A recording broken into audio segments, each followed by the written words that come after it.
नमस्कार साथीहरू, नमस्कार नमस्कार तपाईँलाई सबैजनालाई नमस्कार नमस्कार। म आज 1 kgcmलाई फेरि अर्को इन्डिकेटरमा ब्याक टेस्ट गर्दैछु। हेरौँ कतिको हेल्पफुल हुन्छ तपाईँको। हजुरको 9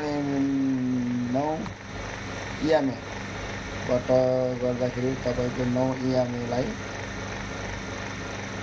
20 EMA र 50 EMAलाई सँगै जोडेर हेर्दाखेरि हजुरको 20 र 50लाई 9 EMAले क्रस गर्दाखेरि बाई गर्दाखेरि राम्रो प्रफिट दिँदो रहेछ। 9 भनेको 9 EMA भनेको तपाईँको सर्ट टर्म भइहाल्यो। 20 EMA भन्दाखेरि मिड टर्म भइहाल्यो। 50 EMA भन्दाखेरि लङ टर्म भइहाल्यो। यो तपाईँहरूलाई थाहा भएकै कुरो हो। तर मलाई लाग्दाखेरि ब्याक टेस्ट गर्दाखेरि एकदम राम्रोसँग क्लियरसँग यो तपाईँलाई जे होस् घाटामा लाँदैन। यसरी किनबेच गर्दाखेरि तपाईँलाई हेर्नु नै 20 50 र होइन 20 र 50 50 र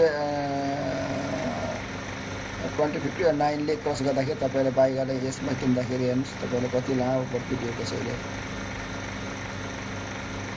तपाईँले हेर्नुहोस् कि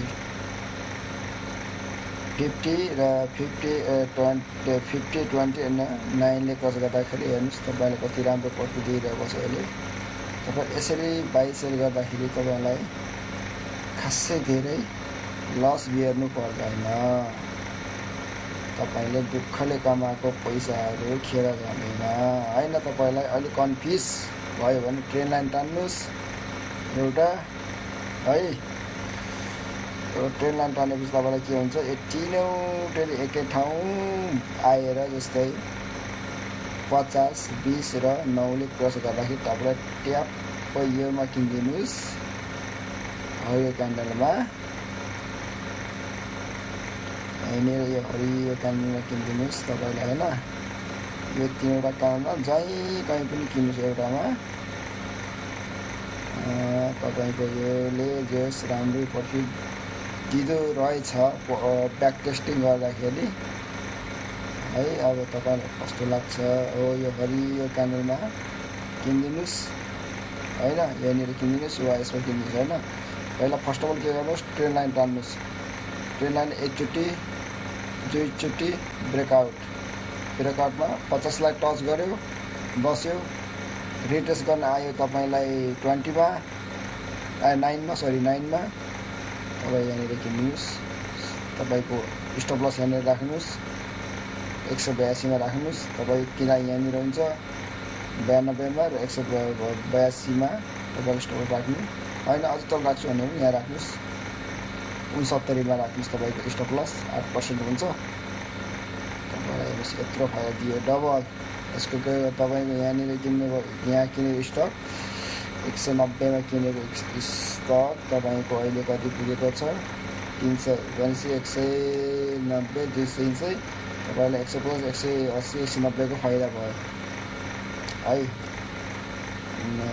प्रफिट वाइज हेर्दाखेरि तपाईँको यहाँनिर किन्दा पनि आजको रेटमा आजको टाइममा बेच्नु सुटिङ स्तरमा बेच्नु भयो भने पनि यसमा बेचेको छन् मान्छेहरूले 94% तपाईँले प्रफिट कमाउनु भयो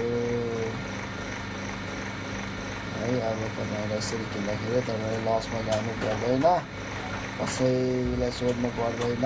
मैले चाहिँ यसरी गरिरहन्छु।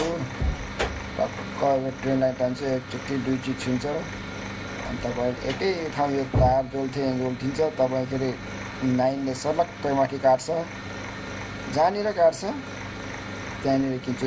3टा एक ठाउँमा किन्छु, नभए यहाँनिर किन्छु अलिकति टपमा तपाईँको 197 किन्छु होइन। अनि मैले कन्फ्युज भयो भने तपाईँ जहिले जुन यो 9 mm को मुनि क्लोज दिन्छ त्यहाँनिर स्याटै बेचिदिनुहोस् होइन। म यसले 9 mm ले 20लाई क्रस गर्दाखेरि बेच्छु भनेर पनि पाउनु भयो, तपाईँको इच्छा हो। मलाई प्रफिट भयो भनेको पार्साली तपाईँले यो क्यान्डलले तल कोर्स दिँदा बेच्नु पाउनुभयो होइन म अलि हेरेर बेच्छु, कन्फर्म बेच्छु हुन्छ भने कि 9ले 20 क्रस गरेर बेच्नुहोस्। होइन म अलि लामोसम्म होल्ड गर्छु भन्नुहुन्छ भने तपाईँले 9ले 20 क्रस गरिसकेको हुन्छ, 9ले 50 क्रस गर्दा फुल एक्जिट गरिदिनुहोस्। त्यो जति बेच तपाईँलाई केही हुँदैन। होइन म सर्ट टर्म हो भने पनि तपाईँले यहाँनिर क्लोज दिँदा रातोले यहाँनिर रातो गर्दा यहाँनिर क्लोज गरेर बेच्दा पनि हुन्छ। होइन म अलिकति होल्ड गर्छु बढ्छ कि भन्नुहुन्छ भने 9ले 20 क्रस गरेर बेच्दा हुन्छ। होइन म अलि लामोसम्म होल्ड गर्छु भनेपछि 9ले 50 क्रस गर्दाखेरि अल एक्जिट गरिदिनु होला तपाईँलाई, फाइदै फाइदा। यसरी गर्नुपर्छ, तल किन्ने माथि तल किनेर माथि बेच्नुपर्ने सिक्नुपर्छ। होइन म भन्दाखेरि त्यसरी किन्नुपर्छ। कहिले पनि हामीले यसरी टपमा गएर किन्नु हुँदैन, किन्नु पऱ्यो भने पुलबाग गएको बेला किन्नुपर्छ। ल साथीहरू, हस् त नमस्कार सबैजनालाई। मेरो सेयर लाइक कमेन्ट गरिदिनु होला। तपाईँलाई मेरो भिडियो कस्तो लाग्छ